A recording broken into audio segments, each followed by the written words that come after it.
Pour un peu voir clair sur cette idée, il suffit de jeter un clin d'œil sur les écrits des éminents savants non musulmans, par exemple Friedrich Hegel, là où il disait dans la leçon sur la philosophie de l'histoire, la religion telle que nous l'attendons chez nous est l'intérieur du sujet. Elle ne peut exister que lorsque le sujet peut exister en soi, indépendant de tout pouvoir ou contrainte extérieure. Alors les savants et penseurs partisans de la théocratie laïque,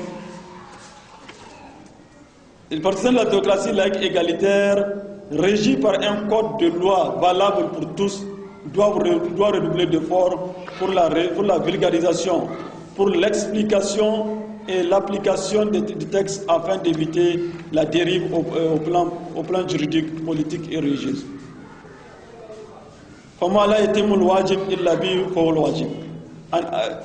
Maintenant, il est rapporté dans un hadith du prophète, Inna Allah yab'asu ala ra'si kullu mi'atin sana li hadhihi al-umma man yajadillahu dinaha. L'islam, les écoles politico-juridiques. Beaucoup de savants, philosophes musulmans et non musulmans, issus des universités juridico-politiques et religieuses, ont eu à se prononcer sur la politique en général et les tenants du pouvoir afin d'aider le public à bien comprendre la politique, sa science et son fondement, son côté positif et négatif. Il insiste en général sur les responsabilités, le respect des droits, la bienveillance au respect de l'éthique, de la dignité humaine, du leadership, de la gouvernance, de l'administration, de la vivacité de la justice, de l'application de la loi, de la lutte pour l'intérêt général, du pouvoir, de l'autorité, de l'organisation, de la bienveillance au bien public. À titre d'exemple, nous avons Abu al-Hassan al-Marwardi. Nous avons aussi Al-Shafi'i. Maintenant, on a énuméré plus de 11 écoles juridico-politiques et de la jurisconsulte qui ont insisté sur la relation entre la politique et l'islam. Quel rapport existe entre les philosophes musulmans et les philosophes grecs? Certains savants musulmans, penseurs de leur temps, sont devenus des partisans actifs de l'école al-Mash'iyya, proche d'Aristote. L'école al-Mash'iyya, proche d'Aristote, ils se sont engagés dans la recherche de la vérité, de la jonction entre la philosophie occidentale et orientale, entre la politique d'origine grecque et la politique islamique. Le plus connu d'entre eux sont Abu Nasri, 339 années égériennes, Abu Nasr al-Farabi. Le deuxième c'est Abu Ali bin Sina, 428 années égériennes. Nous avons le troisième, Abu al-Walid bin Rashid, 595 années égériennes. Abu Walid bin Rashid al-Wahfi. Le quatrième, Abdurrahman bin Khaldoum, 808 années égériennes.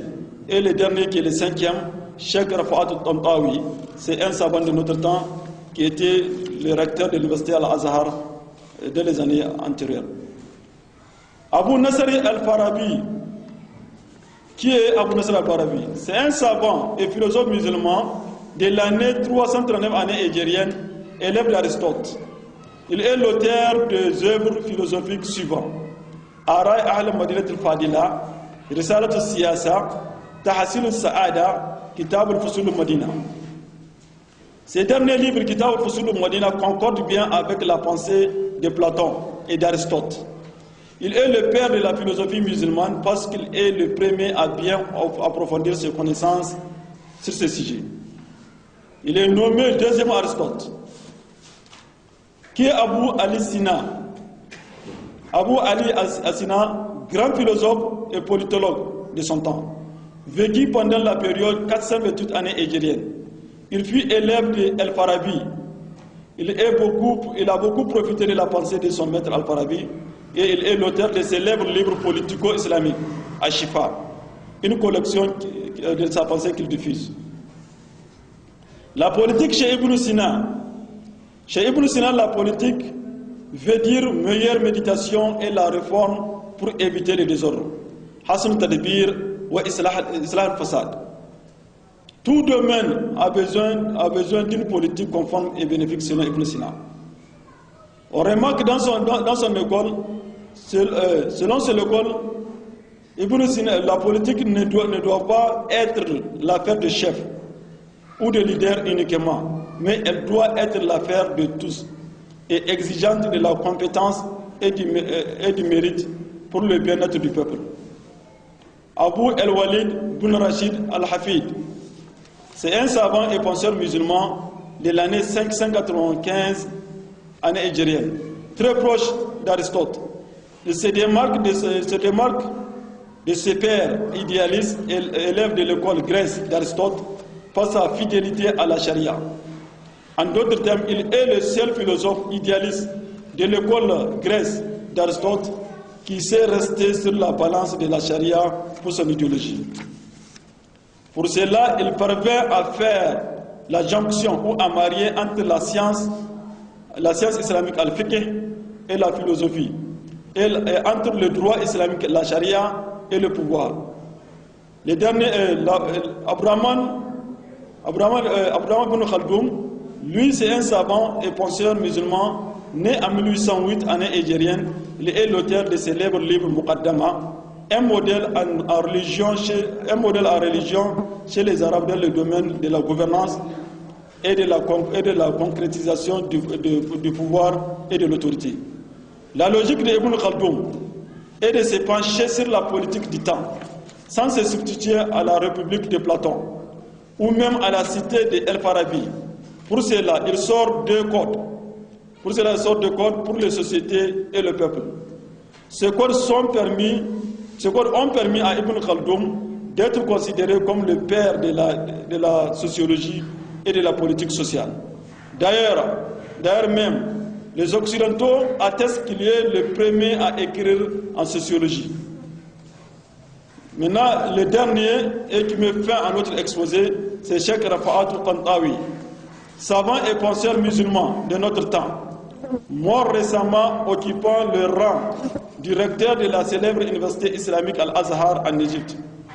Il a écrit dans son livre Takhlis al-Ibriz, je cite: « J'ai entendu les ulémas français lors de leur séance al-Iqama pendant la moitié du 19e siècle appeler Ibn Khaldoum Mostankier de l'Orient, c'est-à-dire de l'islam, et Mostankier Ibn Khaldoum de l'Occident, c'est-à-dire Al-Franj. » Et c'est ce qui me fait un autre exposé. Alhamdulillah, alladhi bi ni'matihi musalihat, subhanakallahumma wa bihamdika, nashhadu an la ilaha illa anta, nastaghfiruka wa natubu ilayk.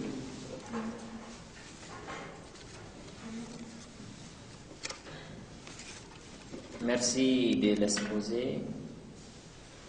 Nous avons réalisé cet exposé, l'islam et la politique, le bien-être de la population, dans le souci de faire jaillir la vérité et le combat sans programme contre la division, la politique satanique, la cécité et la myopie politique, et surtout la nécessité de la réforme politique, ont poussé chaque Mahmoud à réaliser cet exposé.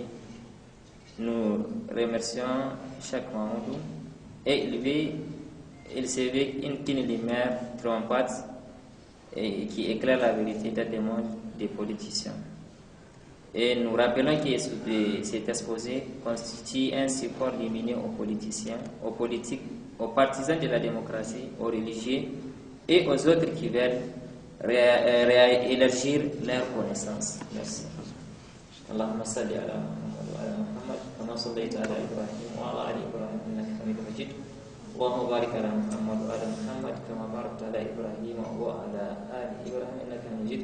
Subhana rabbika rabbil izzati amma yasifun wa salamun ala al-mursalin. Assalamu alaykum wa rahmatullahi wa barakatuh.